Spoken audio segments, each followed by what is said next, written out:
पुण्यात पावसाने सुरुवात केली आणि त्यातच माझी कॉलेजची एक्झाम सुरू झाली. कॉलेज पाशी पोचल्यावर समजलं पट्टी नाही आणली, म्हणून पट्टी घेण्यासाठी एका शॉपमध्ये गेलो. पट्टी द्या हे बोलताच बाबा बोलला, कायला लाईन मारायला.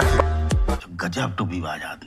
बाबाला मी बोललो, मी लडकी के पीछे नहीं भागता, लड़कियां मेरे पीछे भागती. पॉकेट मध्ये काय आहे तुझ्या? हे मित्र बोलताच, काय नाही 2 लाखाचा चेक आहे. भिजावा नाही म्हणून पिशवीतून काढून हॉल तिकीट दाखवलं. एक्झामचा टाइम होताच एक्झाम नंबर बघण्यासाठी गेलो. नको कोणती पोर नंबर मागायला, म्हणून नंबर न मागताच मित्राच्या भरोश्यावर आतमध्ये गेलो.